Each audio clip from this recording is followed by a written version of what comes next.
नमस्कार दर्शक बंधु केमिति अछंती आपण माने आशा करुछि समस्ते भलरे थिबे निज आत्म उन्नति यात्रा रे आगु को बढ़ुथिबे एवं निजर इनर वर्क करुथिबे निजर इनर चाइल्ड वुंड को निजर अंतः शिशुर क्षत को जाणुथिबे ताको बुझी पारुथिबे एवं ताको अनुभव करि पारुथिबे तापरे ताको हील करिया पई निश्चित भाव रे अग्रसर थिबे आमी पूर्वरु कथा हेइछे वीडियो ऑलरेडी अपलोड करिछे जे इनर चाइल्ड वुंड कौन केते प्रकारर आउ कौन से प्रकार सब वीडियो करिछे प्रथमे हमर अबैंडनमेंट वुंड परित्यागर क्षत आम आलोचना करिछे तापरे आम आलोचना करिछे विश्वासर क्षत ट्रस्ट वुंड तापरे आम आलोचना करिछे गिल्ट वुंड जहाँ को आम दोषी भावनार क्षत बा अपराध बोधर क्षत बोली कहिथाउ आउ आज आम कथा हेबा नेग्लेक्ट वुंड बा रिजेक्शन वुंड विषय रे माने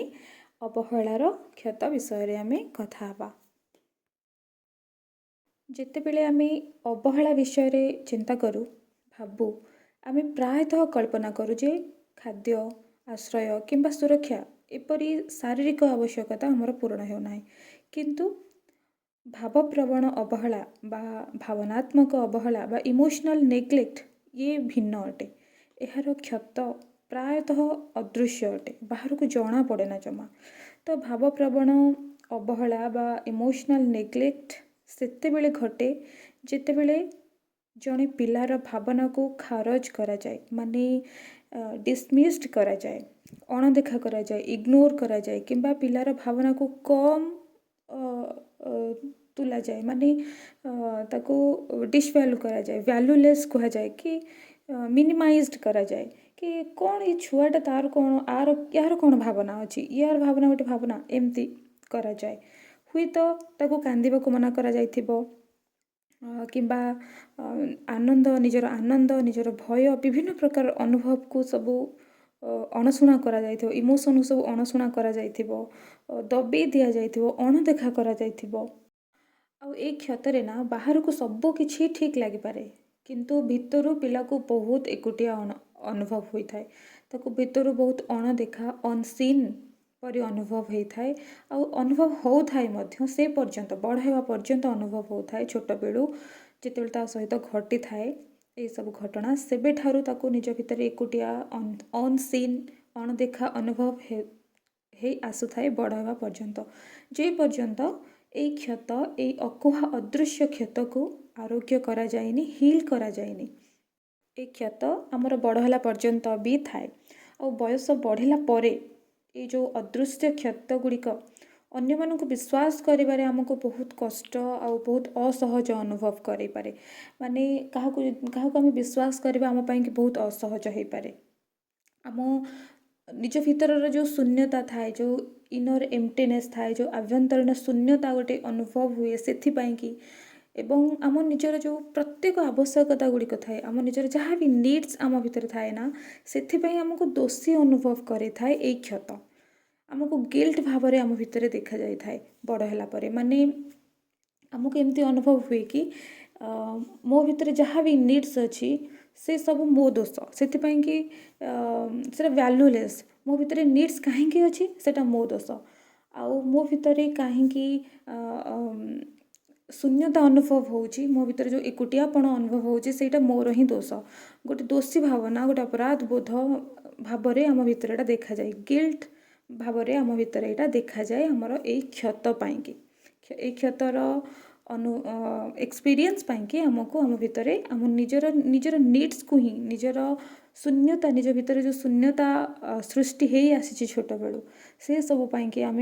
गिल्ट रे रहू जे एटा मोर दोष मु दोषी मते नीड्स आसवा दरकार नहीं मो भीतर शून्यता पाई मु ही दोषी आउ गोटे कथा आपण ये क्षत आपण भितर थाई पारे किंतु आपण ऊपर को दृढ़ एवं स्वाधीन मध्य देखा जाई पारंती एथिरे जना पड़िबनी बहुत अदृश्य ये क्षत आपण ऊपर को दृढ़ एवं स्वाधीन देखा जाई पारंती किंतु अनुभव करि पारंती भी किंतु गभीर भाव में आपण केबे भी भावनात्मक भावे पूर्ण समर्थन अनुभव न करिवार जंत्रणा बहन करुछंती माने सबु बेले आपणक अंतर रे एहा फील होथबो सूक्ष्म रूप रे जे आपण काहाठारु संपूर्ण भावनात्मक सपोर्ट माने इमोशनल सपोर्ट पाई पाले नाही माने जो कहती कि never feeling fully supported emotionally. तो आपण एपरी सबुठारु कठिन हार्डेस्ट पास्ट अतीत को माने जो यहाँ जमा भी सहज पास्ट नुहे छोट बेले जदि आपण ये जो फीलिंग्स अनुभव करिसेंती ना एपरिका क्षत को आपण डेभलप हो आपणक भितर आपण से परिस्थिति को दे गति कर ये आपणकर बहुत हार्डेस्ट पास्ट बहुत कठिन अतीत आउ सबुठारु कठिन अतीत को अनेक लोक अनुभव मध्य करि पारंती नाही जे से माने अवहेलार माने नेग्लेक्टर सम्मुखीन हुअन्ति बोली आउ ए पर्यंत ए नेग्लेक्ट को से माने अनुभव करि आसिछन्ति बोली निजे मध्य अनुभव कर निजे जानी ही पारंतिनी निजे बुझी भी पारंतिनी बहुत हार्डेस्ट पास्ट ये आउ एते अदृश्य जे आमे निजे बुझी ही पारुना जेहेतु आमे छोट बेले अनुभव करिजे आमको केही बुझेयाक भी नाहंती छोट बेले आमको केही कहयाक नथिले जे ये गोटे क्षत बोली आम भितर जमा होउछि ए क्षतटा सेतिपई कि इनर चाइल्ड वुंड बहुत डिफिकल्ट टू फाइंड आपको बुझा चिन्हवा जाना निज भितर बहुत डिफिकल्ट मु निजे भी ये इनर चाइल्ड वुंड को निज भितर नोटिस करवा निज भितर बुझीपर बहुत कष्ट होता मो कि जे मो भितर कौन अच्छी कौ क्षत अच्छी इनर चाइल्ड वुंड मोर अच्छी कि ना मत बहुत हार्ड होता फाइंड करने को कारण छोट बेलू नॉर्मली मु खुशी रहूली किंतु मु बुझी पार नी मो भितर इनर चाइल्ड वुंड अच्छी एक्चुअली आउ एते हाई रेट्रे जिते बाहर को बाहरला तथापि भी बुझी पार नी बहुत मत रिसर्च करने को पड़ता निजक चिन्हवाई कि निजक बुझापी कि निज भीतर शिशु को ता भीतर से शिशुर क्षत को जानापी बहुत सब्टल लेवल थाए एत भी कष्ट हो न था प्रकृत में हुअंतानी आम मानी जदि ये सब विषय ज्ञान था ये सब विषय ज्ञान प्रचलन था आम समाज रे आम परिवार रे आम आखपाख जदि ये सब विषय ज्ञान प्रचलन था जे ये गोटे क्षत एमती करवा उचित नुहे एमती कले पिला देहरे पिला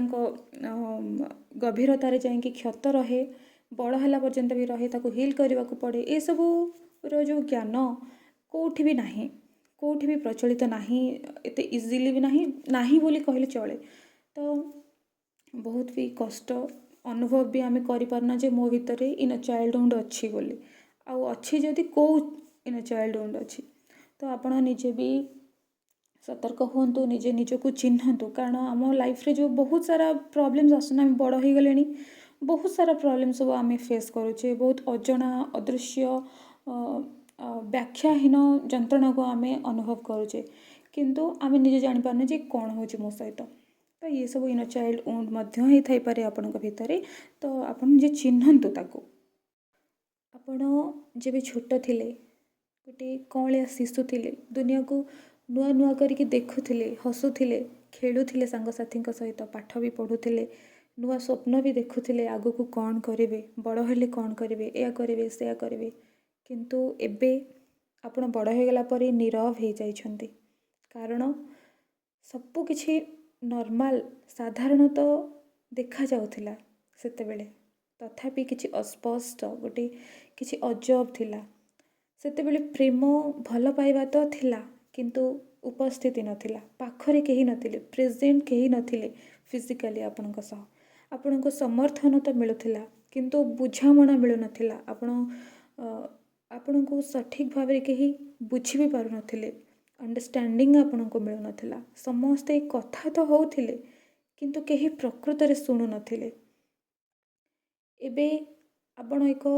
शून्यता को लेकिन बड़ हो छोट बेलू ये सब जो कन्फ्लिक्ट ये सब जो अस्पष्टता ये सब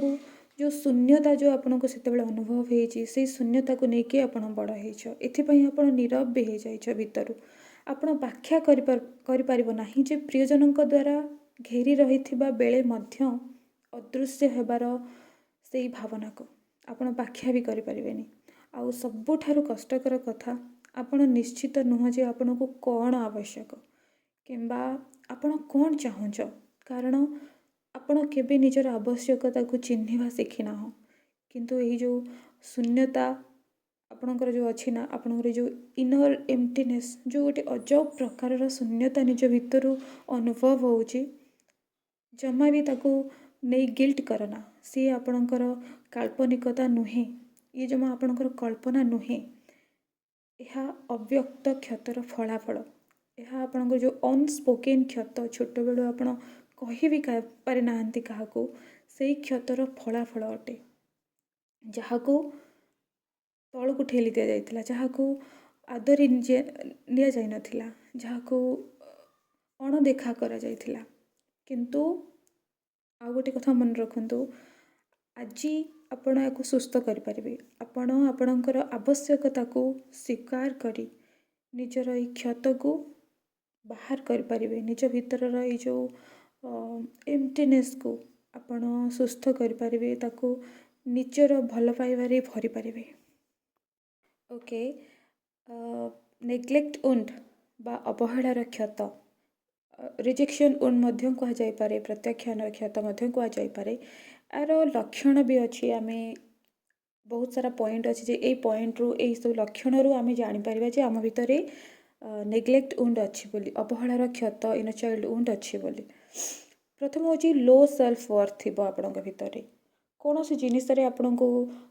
ଅଯୋଗ୍ୟ ବୋଲି ଫିଲ୍ ହେଉଥିବ, ନିଜ ଯୋଗ୍ୟ ନୁହଁ, ଯେମିତି କୌଣସିରେ ଆପଣ ଯୋଗ୍ୟ ନୁହନ୍ତି ଫିଲ୍ ହେଉଥିବ। ଲୋ ସେଲ୍ଫ ୱର୍ଥ ଥିବ ଯଦି ସବୁଥିରେ, ଆପଣ ନିଜେ ବହୁତ ଡିପ୍ଲି ଅନୁଭବ କରିବେ, ନିଜକୁ ରିସର୍ଚ୍ଚ କରି ନିଜ ଉପରେ ସେଲ୍ଫ ଆନାଲିସିସ୍ କରିବେ ଯେ ଆପଣଙ୍କୁ ଲୋ ସେଲ୍ଫ ୱର୍ଥ ଥିବ। ପ୍ରତ୍ୟେକ ଗୋଟେ ଜିନିଷ ବହୁତ ସୂକ୍ଷ୍ମ ଭାବରେ ଥିବ, ଆପଣ ଏତେ କ୍ଲିଅରଲି ବି ଜାଣିପାରୁନଥିବେ। ଆପଣ ଉପରକୁ ବହୁତ ଷ୍ଟ୍ରଙ୍ଗ ଥିବେ, କିନ୍ତୁ ବହୁତ ସୂକ୍ଷ୍ମ ଭାବରେ ଥିବ ଯେ ପ୍ରତ୍ୟେକ ଗୋଟେ ଜିନିଷରେ ଆପଣଙ୍କୁ ଯୋଗ୍ୟ ଫିଲ୍ ହେଉଥିବ। ମାନେ ଏ ଜିନିଷ ପାଇଁକି ମୁଁ ଯୋଗ୍ୟ ନୁହେଁ, ମୋତେ କେହି ବହୁତ ଭଲ ପାଇବ ସେଥିପାଇଁ ମୁଁ ଯୋଗ୍ୟ ନୁହେଁ, ମୋତେ କିଛି ଏକ୍ସଟ୍ରା କରିବାକୁ ପଡ଼ିବ, ବହୁତ କିଛି କରିବାକୁ ପଡ଼ିବ, ତାପରେ ଯାଇ ମୁଁ ବହୁତ ଭଲ ପାଇବାର ଯୋଗ୍ୟ ହେବି। ତ ଆପଣଙ୍କୁ ସବୁବେଳେ ଲୋ ସେଲ୍ଫ ୱର୍ଥ ରହୁଥିବ। ଆହୁରି ଗୋଟେ ପଏଣ୍ଟ ଅଛି ଯେ ଆପଣ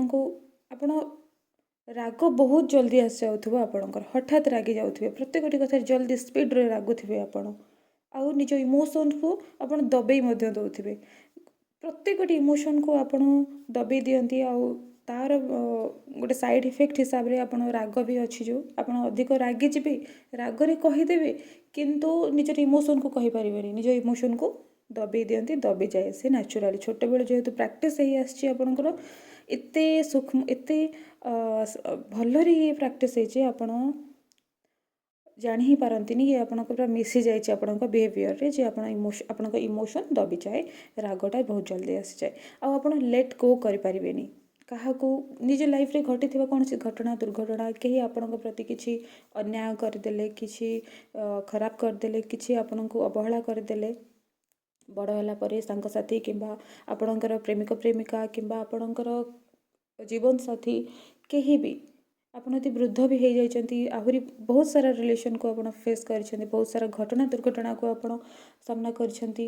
ଆପଣ କିଛି ବି ସେସବୁକୁ ଲେଟ୍ ଗୋ କରିପାରିବେନି, ଛାଡ଼ିପାରିବେନି, ତାକୁ ଜାବୁଡ଼ିକି ଧରିବେ ଯେ ମୋ ଲାଇଫ୍ରେ ଏମିତି ଘଟିଲା, ମୋ ସାଙ୍ଗରେ ମୋ ପୁଅ ଏମିତି କଲା, ମୋ ଝିଅ ଏମିତି କଲା, କିମ୍ବା ମୋ ସ୍ତ୍ରୀ, ମୋ ସ୍ୱାମୀ ମୋ ସାଙ୍ଗରେ ଏମିତି କଲେ,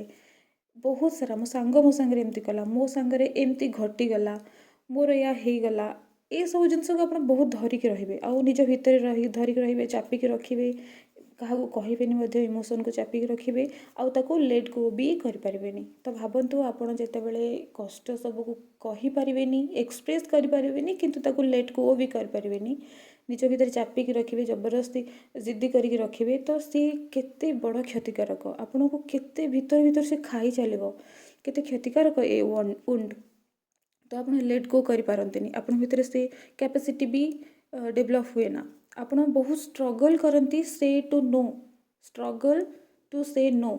ଆପଣ ନା କହିବାକୁ ବହୁତ ଷ୍ଟ୍ରଗଲ୍ କରନ୍ତି, କାରଣ ଆପଣଙ୍କ ଭିତରେ ଗିଲ୍ଟ ଭାବନା ବି ଥାଏ, ଆପଣଙ୍କ ଭିତରେ ଲୋ ସେଲ୍ଫ ୱର୍ଥ ବି ଥାଏ, ଆପଣ ଯୋଗ୍ୟ ବୋଲି ଅନୁଭବ କରନ୍ତିନି, ସବୁଥିରେ ଅଯୋଗ୍ୟ ଅନୁଭବ କରନ୍ତି। ତ ଆପଣଙ୍କୁ ଯିଏ କିଛି କ'ଣ ମାଗିଲେ, ଯେଉଁଠି ଆପଣଙ୍କର ନା କହିବାର ଆବଶ୍ୟକତା ଥିବ, ସେଠି ଆପଣ ନା କହିପାରିବେନି, ନୋ କହିପାରିବେନି। ବହୁତ କଥାରେ ଆପଣ ନା କହିବାକୁ ଷ୍ଟ୍ରଗଲ୍ କରନ୍ତି। ଆପଣଙ୍କୁ ଅନୁଭବ ହେଉଥିବ କି ନାଇଁ ମୁଁ ଏଇଟା କରିପାରିବିନି, କିନ୍ତୁ ସାମ୍ନା ଲୋକକୁ ସାହସ ନଥିବ କହିବାକୁ ଯେ ନା ବୋଲି, ନାଇଁ ମୋତେ ଆଜି ମନ ହେଉନି, ନା ମୋତେ ଇଚ୍ଛା ନାହିଁ, ନା ମୋର ଏଇ ପ୍ରୋବ୍ଲେମ୍ ଅଛି, ମୁଁ କରିପାରିବିନି। ବହୁତ ଷ୍ଟ୍ରଗଲ୍ କରିବେ ଆପଣ ନୋ କହିବାକୁ। ନର୍ମାଲି ଲୋକମାନଙ୍କୁ ଆପଣ ଆଟ୍ରାକ୍ଟ କରିବେ, ଆପଣଙ୍କ ଜୀବନରେ ଯିଏ ଆପଣଙ୍କୁ ଆପ୍ରିସିଏଟ୍ କରିବେନି, ଆପଣଙ୍କୁ କେବେ ପ୍ରଶଂସା କରନ୍ତିନି, କରିବେନି ଜମା। ଯେତେ ଲୋକ ପାଖ ଲୋକ ହେଇଥାନ୍ତୁ, ସାଙ୍ଗସାଥି, ପ୍ରେମିକ ପ୍ରେମିକା, ପିତାମାତା ତ ଛୋଟବେଳୁ କରି ହିଁ ଥାଆନ୍ତି, ଛୋଟବେଳୁ ଭାଇ ଭଉଣୀମାନେ ବି ଏମିତି କରିଥାନ୍ତି। ଆଉ ଆହୁରି ବଡ଼ ହେଲା ପରେ ଯିଏ ବି ଆପଣଙ୍କ ଲାଇଫ୍ରେ ଆସିବ, ଆପଣ ଯଦି ଜବ୍ କରିଛନ୍ତି, ଆପଣଙ୍କର କଲିଗ୍ ଥିବେ, ବସ୍ ଥିବେ, କି କେହି ବି ଆପଣଙ୍କର କେହି ବି ଆପଣଙ୍କୁ ଆପ୍ରିସିଏଟ୍ କରନ୍ତିନି ଆପଣଙ୍କର କାର୍ଯ୍ୟ ପାଇଁକି। ଆଉ ଏମିତି ଲୋକ ବି ଆପଣ ଆଟ୍ରାକ୍ଟ କରନ୍ତି ବା ଜୀବନସାଥୀ ଆପଣ ଆଟ୍ରାକ୍ଟ କରିବେ ଯିଏ ଆପଣଙ୍କୁ ନେଗ୍ଲେକ୍ଟ ବି କରିବେ, ଆପଣଙ୍କୁ ରିଜେକ୍ଟ ବି କରୁଥିବେ ବାରମ୍ବାର, ଫିଲ୍ କରୁଥିବେ, ଆପଣଙ୍କୁ ଅନସେଫ୍ ଫିଲ୍ କରାଉଥିବେ, ଆପଣଙ୍କୁ ଜମା ସେଫ୍ ଫିଲ୍ ହେଉନଥିବ, ଇମୋସନାଲି ଆପଣଙ୍କୁ ସେଫ୍ ଫିଲ୍ କରାଉନଥିବେ, କାରଣ ସେମାନେ ଆପଣଙ୍କୁ ରିଜେକ୍ଟ କରୁଥିବେ ନା। ଯିଏ ଆମକୁ ରିଜେକ୍ଟ କରନ୍ତି ପ୍ରତ୍ୟେକଟି କଥାରେ, ମନେ କରନ୍ତୁ ଆପଣ ମ୍ୟାରେଜ୍ କରିଛନ୍ତି, ଆପଣଙ୍କର ଜୀବନସାଥୀ କିମ୍ବା ଆପଣଙ୍କ ପ୍ରେମିକା କିମ୍ବା ପ୍ରେମିକ, ଆପଣ ତାଙ୍କ ପାଖକୁ କିଛି ଗୋଟେ ଫିଲିଙ୍ଗସ୍ ଇମୋସନ୍ ନେଇକି ଗଲେ, ସିଏ ଆପଣଙ୍କୁ ଅଣଶୁଣା ହିଁ କରିଦେଲେ, ଶୁଣିଲେ ହିଁ ନାହିଁ, କିମ୍ବା କିଛି ସେମାନେ ନିଜର କିଛି ଗୋଟେ ଏମିତି କଥା କହିଦେଲେ ଯେ ଆପଣ ଅନସେଫ୍ ଫିଲ୍ କଲେ। ଅନସେଫ୍ ଏଇଥିପାଇଁ ଫିଲ୍ କରନ୍ତି ଯେ ଆମକୁ ଶୁଣନ୍ତି ହିଁ ନାହିଁ, ଆମେ ରିଜେକ୍ଟ ବି ସେଠି ଫିଲ୍ କରୁ, ନେଗ୍ଲେକ୍ଟ ବି ଫିଲ୍ କରୁ, ଯେ ମୋତେ କାନ୍ଦ ଲାଗିଲା କୌଣସି କଥା ପାଇଁ, ମୁଁ ଗଲି କାନ୍ଦିକି କହିଲି କିନ୍ତୁ ସେ ଶୁଣିଲା ନାହିଁ, ଅଣଶୁଣା କରିଦେଲା,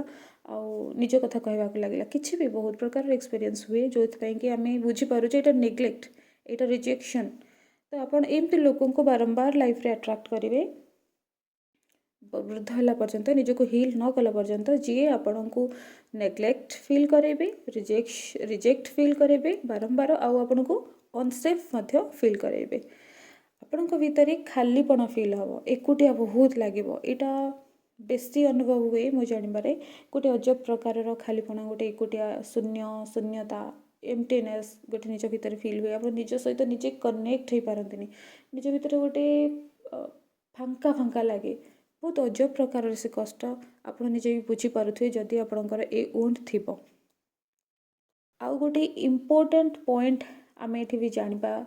ଯେ ଏଇ କ୍ଷତରେ, ଏଇ ନେଗ୍ଲେକ୍ଟ କ୍ଷତରେ, ଏଇ ନେଗ୍ଲେକ୍ଟ କ୍ଷତ ବଡ଼ ହେଲା ପରେ ଜଣେ ବ୍ୟକ୍ତିଙ୍କୁ ନାର୍ସିସିଷ୍ଟ ବନେଇ ଦେଇଥାଏ। କାରଣ ଆପଣଙ୍କୁ ବହୁତ ଡର ଲାଗେ ଡିପେଣ୍ଡେଡ଼ ହେବାକୁ, ଅନ୍ୟ ଉପରେ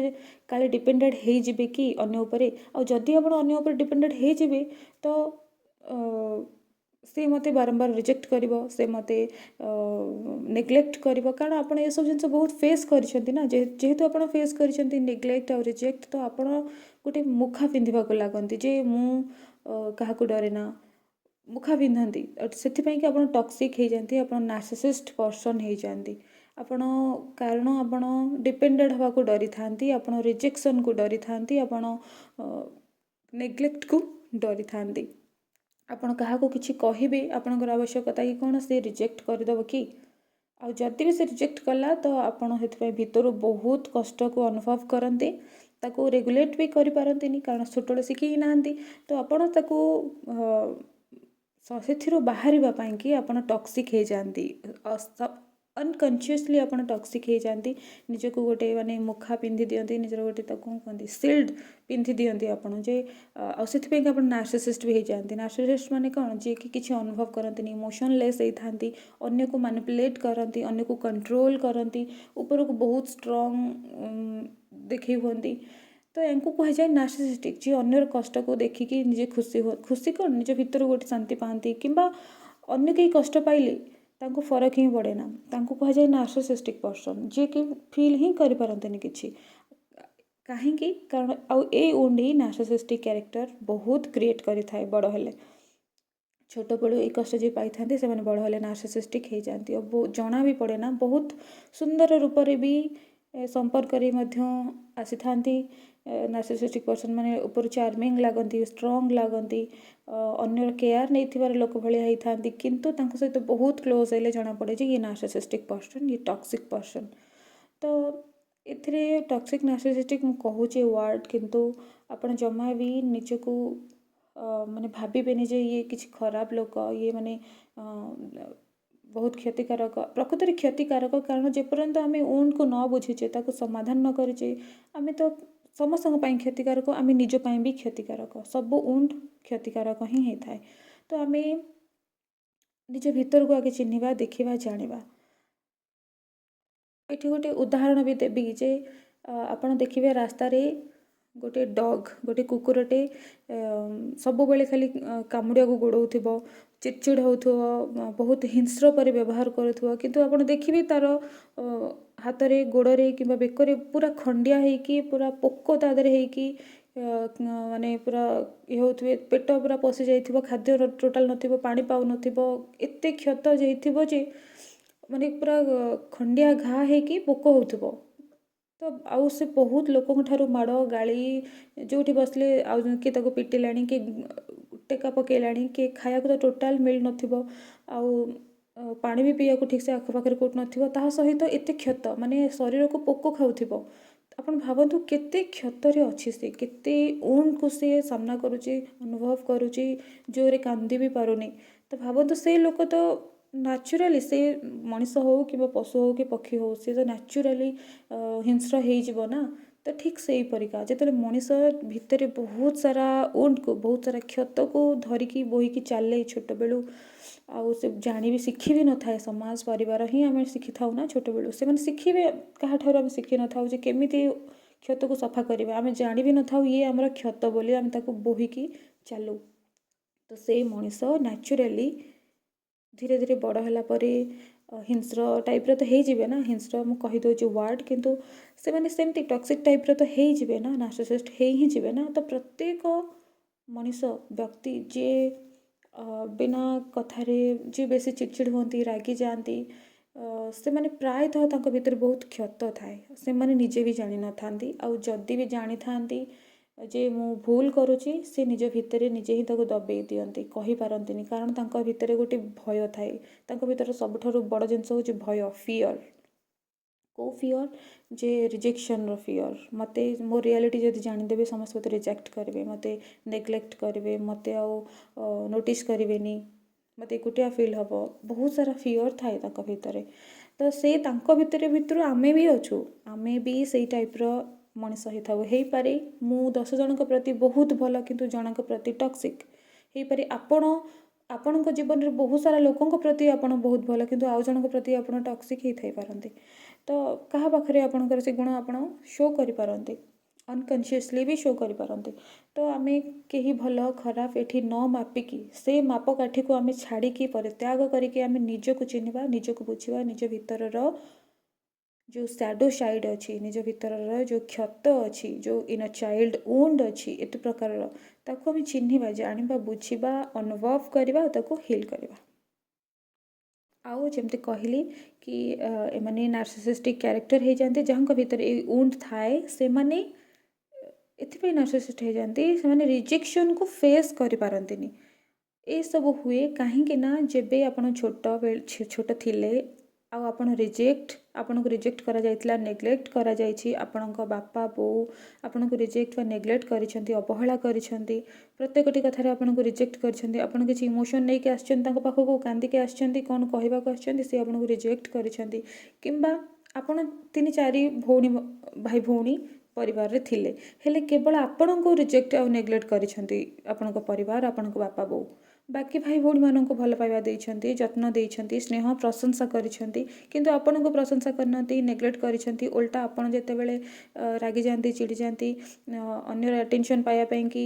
କିଛି ଗୋଟେ ଅତରଙ୍ଗୀ କାମ କରିଦିଅନ୍ତି, ସେତେବେଳେ ଆପଣଙ୍କୁ ଗାଳି କରନ୍ତି, ଅନ୍ୟମାନଙ୍କ ସହିତ ଆପଣଙ୍କୁ କମ୍ପେୟାର କରନ୍ତି, ଅନ୍ୟମାନଙ୍କୁ ସ୍ନେହ ଶ୍ରଦ୍ଧା ଦିଅନ୍ତି, କିନ୍ତୁ ଆପଣଙ୍କୁ ରିଜେକ୍ଟ କରନ୍ତି, ନେଗ୍ଲେକ୍ଟ କରନ୍ତି। କିମ୍ବା ଆପଣଙ୍କର ପରିବାର ସଦସ୍ୟମାନେ ଆପଣଙ୍କ ସହ ଛୋଟବେଳେ ଏପରି ଯଦି କରିଛନ୍ତି, ତ ଆପଣଙ୍କ ଭିତରେ ଏଇ କ୍ଷତ ଆସିଯାଏ, ଏଇ ନେଗ୍ଲେକ୍ଟ ଉଣ୍ଡ, ରିଜେକ୍ସନ୍ ଉଣ୍ଡ ଆପଣଙ୍କ ଭିତରେ ଆସିଯାଏ। ଆଉ ଗୋଟେ ବି ଯେମିତି ମୁଁ କହିଲି, ଆମ ଭିତରେ ଆମେ କ'ଣ ତାକୁ କୁହନ୍ତି, ଆନସେଷ୍ଟ୍ରାଲ୍ କର୍ମା, ମାନେ ପିତୃଦୋଷକୁ ଆମ ଭିତରେ ଆମେ ନେଇକି ଆସୁ ଛୋଟବେଳୁ। ଆମେ ଜିନ୍ରୁ, ଆମେ ଯେତେବେଳେ ଜନ୍ମ ହେଉ ଆମ ଜିନ୍ରେ, ଆମ ଡିଏନ୍ଏରେ ହିଁ ଆମେ ନେଇକି ଆସୁ ପିତୃଦୋଷକୁ। କ'ଣ ସେଟା ଆମେ ଜାଣିଛୁ ଅନ୍ୟ ଭିଡ଼ିଓରେ ପିତୃଦୋଷ କ'ଣ, କିନ୍ତୁ ଏବେ କହିବି କେମିତି ଏ ଉଣ୍ଡକୁ ଆମେ ନେଇକି ଆସୁ। ମନେ କରନ୍ତୁ ଆପଣଙ୍କର ବାପାଙ୍କୁ ନେଗ୍ଲେକ୍ଟ କରାଯାଇଛି, ଆପଣଙ୍କ ବାପାଙ୍କୁ ରିଜେକ୍ଟ କରାଯାଇଛି ଛୋଟବେଳେ ତାଙ୍କ ଫ୍ୟାମିଲି ଦ୍ୱାରା, ତାଙ୍କ ବାପା ବୋଉ, ଆପଣଙ୍କ ବାପାଙ୍କୁ ତାଙ୍କ ବାପା ବୋଉ ଯଦି ଛୋଟବେଳେ ରିଜେକ୍ଟ କରିଛନ୍ତି, ଅବହେଳା କରିଛନ୍ତି, ତାଙ୍କ ଫ୍ୟାମିଲିରେ କେହି ପର୍ସନ୍ ତାଙ୍କୁ କରିଛନ୍ତି, ତ तो आपणଙ୍କ ଭିତରେ ए उंड निश्चित भाव में आसब आउ जदि आपणकर माँ आपणकर बो जदि आपण बापा को रिजेक्ट करिसेंती आपण बापा को नेग्लेक्ट करिसेंती कारण कपल लव माने वैवाहिक जीवन बा विवाहित दंपति तांको भितर जेतेबेले द्वंद्वता आसे झगड़ा आसे जेतेबेले सामंजस्य तांको भितर रहेना मन मिसेना सब झगड़ा लगे परस्पर भितर भल पाइबा रहेना ना तो ए उंड पिलामानक भितर को निश्चित भाव में आसो एटा ग्यारंटेड कारण पिला माने देखंती जे बापा बोऊ को भल पाती कि बो बापा को भल पाती कि देखती मो बो बापा को स्नेह दियंती श्रद्धा दिएना कि से केयर करती नेग्लेक्ट करती प्रत्येकटी कथार मो बापा इमोशन को बुझंती मो बो बुझेना तो जितेबाला आप देखिए कि आपणकर बो आपण बापा को एपरी नेग्लेक्ट आ रिजेक्ट करि थांती आपण छोटो देखि आछंती तेबे आपण भितर ए उंड निश्चित भाव में आसीथिबो आपण पुओ होंतु कि झियो होंतु आउ सेमती समान भाव में जदि माँ को तांको छोट बेले तांको परिवार सदस्य यदि तांको रिजेक्ट आ नेग्लेक्ट करिथिबे तांको भितर से माँ को भितर से उंड अच्छी तेबे आपण भितर को से उंड निश्चित भाव में आसीबो ठीक सेमिति समान भाव जदि आपणको बापा आपण माँ को नेग्लेक्ट करिसेंती आपण बापा आपण माँ को रिजेक्ट करिसेंती तांको भल पाइबा स्नेह श्रद्धा सेमती देई नाहंती तांको इमोशन को केयर करनाहंती जत्न नहीं नाहंती सबु प्रकार जदि आपण देखिचंती माँ को बापा करिसेंती तेबे मध्य आपणक भितर ए उंड जमा हब आपणक सबकॉन्शियस माइंड को बा अनकॉन्शियस माइंड रे ए सब जिनस ए उंड ए क्षत रही जाए कारण आपण निज पिता मातांकर रिजेक्शन नेग्लेक्ट को देखि पारंतिनी सही पारंतिनी छोट थिले मध्य आपण बुझी पारंती ए जिनस को आपण सही पारंतिनी आपण बापा को कहीं नेग्लेक्ट कले मु बहुत इस रिसर्च भी करिछि मु आखपाख मो सांगसाथी मानक भी पचार पचार करिछि विषय रे निजे भी बुझिछि एमती हुए आपण भी जानिथिबे कौन से छोट पिला निज बापा रिजेक्शन सही बापा को जो कष्ट हुए तांको सही पारंतिनी कि माँ को कष्ट होता जिनस को पिला माने सही पारंतिनी छोट बेलू बहुत डीपली नोटिस करती तो आपण भीतर ए उंड से माध्यम रे भी आसी थाए एमिति हमर डीएनए माध्यम रे आसी थाए कारण बापा माँ को छोट बेलू माने तांको भीतर उंड अच्छी बोली आपण भीतर को आसे आ आपण फिजिकली भी देखती कारण जेहेतु उंड अच्छी बापा बो व्यवहार सेमती ही करेंगे तो जीन रु पाइले माने डीएनए रु पाइले व्यवहार रु भी आम शिखिले आउ से आम प्रति भी व्यवहार कले कारण से शिखी भी नहांती सहित जहाँ होता से पिला प्रति सेमती ही करेंगे से आपण को भी दे था क्षत तो बहुत स्ट्रांगली आम भीतर ये सब क्षत डेभलप होता एत स्ट्रांगली होता है ये ही आमर जीवन को गढ़ी तोली थाए क्षत सब से कह जाए कि आम बहुत सब क्षत द्वारा ही आम गढ़ा जाइछु आम निजको निजे जाने आम प्रकृत रे आम निज रूप को जाने आमर प्रकृत जो सुंदर आत्मा को आम चिन्हने ता सहित आम जोड़ी होनी कनेक्ट होनी से आम भितर एम्प्टीनेस भी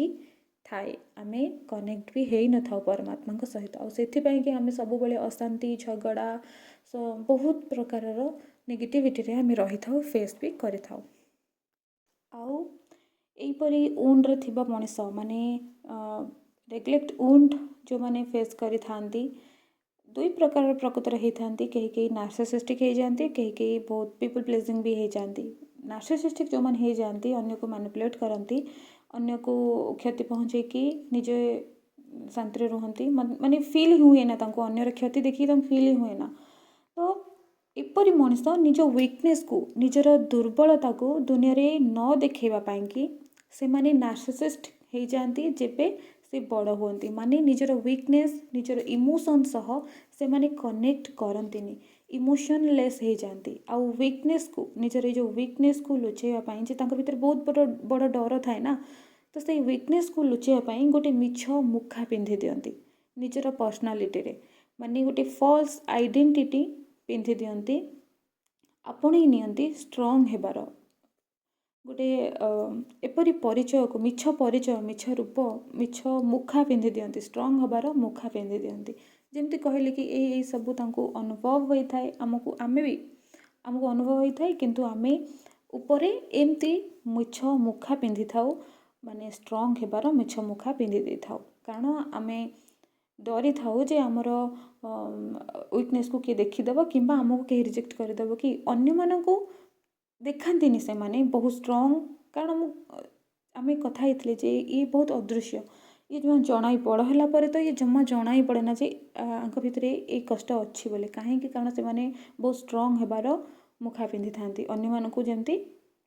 ଦେଖାନ୍ତିନି ସେମାନେ, ତାଙ୍କୁ ଫରକ ପଡ଼େନା ବୋଲି ସେମାନେ ଅନ୍ୟମାନଙ୍କୁ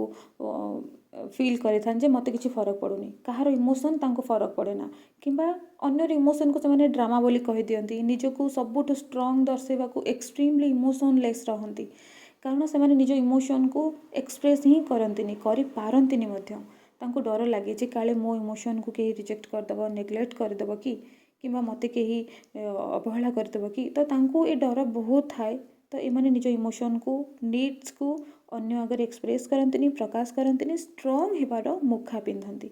କିଛି ବି ଫରକ ପଡ଼େନାର ମୁଖା ପିନ୍ଧନ୍ତି। ଏଥିପାଇଁ ଏମାନେ ଏହିପରି ଲୋକଙ୍କୁ ଆଟ୍ରାକ୍ଟ ବି କରନ୍ତି। ଆମେ ଆଟ୍ରାକ୍ଟ କରିଥାଉ ଏହିପରି ଲୋକମାନଙ୍କୁ, ବାରମ୍ବାର ଆକର୍ଷିତ କରିଥାଉ ଆମ ଜୀବନରେ, ଯିଏ ଆସିକି ଆମକୁ ବାରମ୍ବାର ରିଜେକ୍ଟ ଆଣ୍ଡ ନେଗ୍ଲେକ୍ଟ କରିକି ଯିବେ ବା କରୁଥିବେ। ଓକେ, ଏବେ ଆମେ ଏ କ୍ଷତକୁ, ଏ ଇନର ଚାଇଲ୍ଡ କ୍ଷତକୁ ଆମେ କେମିତି ହିଲ୍ କରିବା। ପ୍ରଥମେ ଆମେ ଦେଖିବା ଯେ କ'ଣ ଆଉ କେଉଁ ସିଚୁଏସନ୍ ଆପଣଙ୍କୁ ଇମୋସନାଲି ଟ୍ରିଗର୍ କରୁଛି, ଆଉ କାହିଁକି କରୁଛି, ଆପଣ କାହିଁକି ଏ କଥାରେ, ଏ ଜିନିଷରେ ଆପଣ ଇମୋସନାଲି ଟ୍ରିଗର୍ ହେଉଛନ୍ତି, ଆପଣଙ୍କୁ ହର୍ଟ କାହିଁକି ହେଉଛି ଏ ଜିନିଷରେ, ସେଇଟାକୁ ଆପଣ ନୋଟିସ୍ କରିବେ ପ୍ରଥମେ। ଆଉ ଆପଣ ଶିଖିବେ ଆଉ ଗୋଟେ ପଏଣ୍ଟ ଯେ ହେଲ୍ଦି ବାଉଣ୍ଡ୍ରି ସେଟ୍ କରିବା ଶିଖିବେ। ନିଜର ଯାହା ବି, ମନେ କରନ୍ତୁ ଯେମିତି କହିଲେ ଆପଣଙ୍କୁ ନୋ କହି ଆସେନା, ଯେଉଁଠି ଆବଶ୍ୟକ ଆପଣ ନିଶ୍ଚିତ ଭାବରେ ନା କହିବା ଶିଖନ୍ତୁ। ମନେ ରଖନ୍ତୁ ଆପଣ ସେଲ୍ଫିସ୍ ହେବେନି। ସେଲ୍ଫିସ୍ ଆଉ ସେଲ୍ଫ ଲଭ୍ ବିଷୟ ଭିତରେ ବହୁତ ଫରକ ଥାଏ। ସେଲ୍ଫିସ୍ ହେଉଛି ଯେଉଁଠି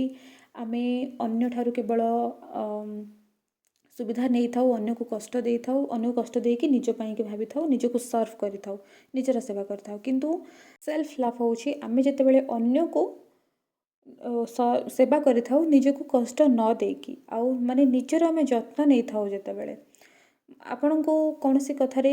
ନା ଅନୁଭବ ହେଉଛି, କେହି ଆପଣଙ୍କୁ କିଛି ମାଗୁଛନ୍ତି, କିଛି ସାହାଯ୍ୟ ମାଗୁଛନ୍ତି, କିଛି ବି କହୁଛନ୍ତି, କିନ୍ତୁ ଆପଣ ଦେଇପାରିବେନି, ଆପଣଙ୍କୁ ନା କହିବାର ଅଛି, ତ ଆପଣ ନା ସେଠି କୁହନ୍ତୁ, ନୋ କହିବା ଶିଖନ୍ତୁ। ଏଇଟା ଗୋଟେ ବାଉଣ୍ଡ୍ରି। ଆପଣଙ୍କୁ ନା କହିବାର ଅଛି କିନ୍ତୁ ଆପଣ କହିପାରୁନାହାନ୍ତି, ଆଉ ଜବରଦସ୍ତି ହଁ କହୁଛନ୍ତି, ଏପରି ଉପରେ କହୁଛନ୍ତି ଯେ ସାମ୍ନା ଲୋକ ବି ଜାଣିପାରିବନି ଯେ ଆପଣଙ୍କୁ କଷ୍ଟ ହେଉଛି, ଆପଣ ନା କହିବାକୁ ଚାହାନ୍ତି, ତ ଆପଣ ଏମିତି ବି କରନ୍ତି। ତ ଆପଣ ସେ ସବୁକୁ ଛାଡ଼ନ୍ତୁ, ନା କହିବା ଶିଖନ୍ତୁ, ସେଲ୍ଫ ବାଉଣ୍ଡ୍ରି ସେଟ୍ କରିବା ଶିଖନ୍ତୁ, ନିଜର ଗୋଟେ ହେଲ୍ଦି ବାଉଣ୍ଡ୍ରି ସେଟ୍ କରିବା ଶିଖନ୍ତୁ। କେବଳ ନୋରେ ନୁହେଁ, ଯାହା ନିଜ ପାଇଁକି ଆବଶ୍ୟକ, ଯେମିତି ଆପଣଙ୍କୁ କ୍ଷତି ହେଉନଥିବ, ଆପଣ ଅନ୍ୟମାନଙ୍କୁ ସେବା କରନ୍ତୁ କିନ୍ତୁ ନିଜକୁ କ୍ଷତି ପହଞ୍ଚେଇକି ନୁହେଁ। ତ ନିଜକୁ କ୍ଷତି ନ ପହଞ୍ଚାଇବା ପାଇଁ ଗୋଟେ ହେଲ୍ଦି ବାଉଣ୍ଡ୍ରି ସେଟ୍ କରନ୍ତୁ, ସୀମା ସେଟ୍ କରନ୍ତୁ। ସବୁ ଉଣ୍ଡରେ ଏଇଟା କମନ୍ ସଲ୍ୟୁସନ୍ ଯେ ସେଟ୍ ହେଲ୍ଦି ବାଉଣ୍ଡ୍ରିଜ୍। ଆଉ ଗୋଟେ ହେଉଛି ଫର୍ଗିଭ୍ ସେଲ୍ଫ ଆଣ୍ଡ ଫର୍ଗିଭ୍ ଅଦର୍ସ। ମାନେ ନିଜକୁ କ୍ଷମା କରନ୍ତୁ, ଅନ୍ୟମାନଙ୍କୁ ବି କ୍ଷମା କରନ୍ତୁ, ଆଉ ଲେଟ୍ ଗୋ କରିବା ଶିଖନ୍ତୁ। ପାଷ୍ଟ ମେମୋରିକୁ, ଯାହା ବି ଘଟଣା ଦୁର୍ଘଟଣା ଘଟିଗଲା, କି କେହି ଆପଣଙ୍କୁ କ୍ଷତି କରିଦେଲା, କେହି ଆପଣଙ୍କୁ କଷ୍ଟ ଦେଲା, କିଛି ବି ଆପଣ ଲେଟ୍ ଗୋ କରିବା ଶିଖନ୍ତୁ, ଯିବାକୁ ଦେବା ଶିଖନ୍ତୁ। କି ହେଇଗଲା ଛାଡ଼, କ୍ଷମା କରିଦେଲି ଓ ଛାଡ଼ିଦେଲି। ତ ଆପଣ ଏଇଟା କରିବା ଶିଖନ୍ତୁ, ଲେଟ୍ ଗୋ କରିବା ଶିଖନ୍ତୁ, ଧରିକି ରଖନ୍ତୁନି। ଆଉ ଗୋଟେ ହିଲିଂ ଆମେ କରିପାରିବା, ଆମର root chakra, heart chakra and solar plexus chakra ଆଉ ସକ୍ରେଲ୍ ଚକ୍ରାକୁ ଆମେ ଆକ୍ଟିଭ୍ କରିକି, ତାକୁ ବାଲାନ୍ସ କରିକି, ହିଲ୍ କରିକି ଆମେ ଏ ଉଣ୍ଡକୁ ହିଲ୍ କରିପାରିବା। ରୁଟ୍ ଚକ୍ରା ମାନେ ମୂଳାଧାର ଚକ୍ରା, ହାର୍ଟ ଚକ୍ରା ଅର୍ଥ ହୃଦୟ ଚକ୍ର, ସୋଲାର ପ୍ଲେକ୍ସସ୍ ଚକ୍ରା ମାନେ ଆମର ମଣିପୁର ଚକ୍ର, ସକ୍ରେଲ୍ ଚକ୍ର ଅର୍ଥ ଆମର ଦ୍ୱିତୀୟ ଚକ୍ର, ଯାହାକୁ ଆମେ ସ୍ୱାଦିଷ୍ଟାନ ଚକ୍ର କହିଥାଉ। ମାନେ ଆମର ପ୍ରଥମରୁ ଚତୁର୍ଥ ଚକ୍ର ପର୍ଯ୍ୟନ୍ତ ଆମେ ହିଲ୍ କରିବା। ତାକୁ ହିଲ୍ କଲେ ଆମର ଏ କ୍ଷତ ହିଲ୍ ହେବ। ଆମ କ୍ଷତ ସେଇଠି ଯାଇକି ସେଇ ଚକ୍ରରେ ଆକ୍ଚୁଆଲି ବ୍ଲକ୍ ହେଇକି ରହିଥାଏ। ଆଉ ଗୋଟେ ହେଉଛି ଆପଣ ଶାନ୍ତ ହେବା ଶିଖନ୍ତୁ। ଆପଣଙ୍କୁ ଶାନ୍ତ ହେବାର ଅଛି। ମାନେ ଆପଣ ଯେଉଁ ରାଗିଯାଆନ୍ତି, ରାଗନ୍ତୁନି, ସବୁ କଥାରେ ଆଗ ରିଆକ୍ଟିଭ୍ ହେଇକି ରାଗି ଯାଆନ୍ତୁନି। ଆପଣଙ୍କୁ ଶାନ୍ତ ହେବା ଶିଖିବାର ଅଛି। ନିଜର ଇମୋସନ୍କୁ ଫିଲ୍ କରନ୍ତୁ, ଏକ୍ସପ୍ରେସ୍ କରନ୍ତୁ ନିଜର ଇମୋସନ୍କୁ। ଏଇଟା ସବୁଠାରୁ ବହୁତ ବଡ଼ ପଏଣ୍ଟ ଯେ ଆପଣ ନିଜର ଇମୋସନ୍କୁ ଆଗ ଫିଲ୍ କରିବା ଶିଖନ୍ତୁ, ତାକୁ ଏକ୍ସପ୍ରେସ୍ କରନ୍ତୁ। ଆମେ ଏକ୍ସପ୍ରେସ୍ ଏଥିପାଇଁ ବି କରିପାରୁନା ଯେ ସାମ୍ନା ଲୋକ ଆମକୁ ରିଜେକ୍ଟ କରିଦେବ। ମୁଁ ଇମୋସନ୍କୁ କହିଦେଲେ ନା ସାମ୍ନା ଲୋକ ତାକୁ ଜଜ୍ କରିବ, ରିଜେକ୍ଟ କରିବ, ନେଗ୍ଲେକ୍ଟ କରିବ, ସେଥିପାଇଁ ଆମେ କହୁନା। କିନ୍ତୁ ଯଦି ପ୍ରକୃତରେ ଆପଣ ନିଜକୁ ହିଲ୍ କରିବାକୁ ଚାହାନ୍ତି, ଆପଣ ବୁଝନ୍ତୁ ନା, ଇଏ ହେଉଛି କ୍ଷତ ଆମର, आम क्षत ही एमती बिहेव करुचे केमती ना आम निजर इमोशन को जनाऊने एक्सप्रेस करूने क्या तो सामना लोक आम इमोशन एक्सप्रेस करवा सामना लोक किसी भी स्टोरी निज मन में भावी नियंती मन करूँ आमर निजर प्रेमिका कि प्रेमिक कि जीवन साथी आम जो निज इमोशन को एक्सप्रेस करूना ना चुप रही जाओ और रागु भी तो से पूरा निज जदि से बहुत इमोशनाल होते कि अन्य किसी गोटे इन चाइल्ड उठो से तो पूरा तांडव करवा टाइप करती भल मनीष होते आपन को भल पाऊे किंतु एते मिसअंडरस्टैंडिंग क्रिएट हुए से निजे मन मन सब विभिन्न प्रकार स्टोरी भावी दियंती तो यही सब छोट छोट जिनस ही संपर्क खराब होता है ना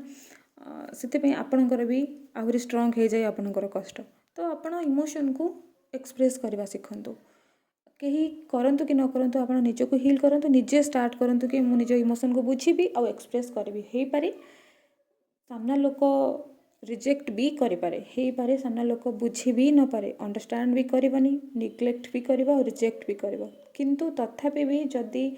आपन को लगुच आपणकर प्रिय मनीष लगुच कौन आप करवा शिखतु आरंभ करूँ छोट छोट बड़ बड़ कथा न हो आपण आग सेफ्टी छोट छोट कथार निजर इमोशन को एक्सप्रेस करूँ सी जज करूँ जहाँ करूँ कारण आम एक कथा भी जानीछे जे आमको कहीं जदि जज करुच्ची सेटा आमर आम व्यक्तित्वर माप नुह कारण जे जज कर दियंती किछि न बुझिकी नेग्लेक्ट रिजेक्टर अर्थ कौन जे से बुझंती आमको मिसअंडरस्टैंड आमको अंडरस्टैंड करते मिसअंडरस्टैंड करके आमको जज करती तो से कहीं करती कारण तांको भितर भी उंड अच्छी तांको भितर किसी गोटे क्षत अच्छी जो क्षत पाई से रिएक्ट करुँच आमको न बुझिकी तो तांको आपण फॉरगिव करंतु लेट गो करंतु आपण निजे साहस करंतु निज आग निज भितर स्ट्रंग हूँ जे मु एक्सप्रेस करी बाकी सामना लोक रिजेक्ट करू नेग्लेक्ट करू कि जज करू जहाँ करू सेटा ता निजर परिस्थिति से करुँच निजर ट्रमा से करुँच किंतु मु मो भितर किसी आउ चापिबेनी मु निज फिलिंग्स को फील करी निज इमोशन को फील करी ताको एक्सप्रेस करी एतिक आपण करंतु अन्य को फ्रीडम दियंतु जे जे जा करुँच करू जे मते जा कहूँ कहू किंतु मु एक्सप्रेस करी आ देखो एक्सप्रेस कले आप धीरे धीरे सब भल हो ओके तो आपण जमा भी डरबार ना निजर इमोशंस को देखले आपण काले कि रिजेक्ट करदेव कौन से जमा डरबार ना निजर इमोशन को फील कर एक्सप्रेस कर आउ या पूर्वर निजको एक्सेप्ट कर ग्रहण कर निजको ग्रहण करने बहुत आवश्यक होता है आम जो कहूना यही उन्ड्रे जो कहली कि एम्प्टीनेस बहुत फील हुए एम्प्टीनेस एथिपाई कि फील हुए कारण आम निजे निज सहित कनेक्ट हो पारुना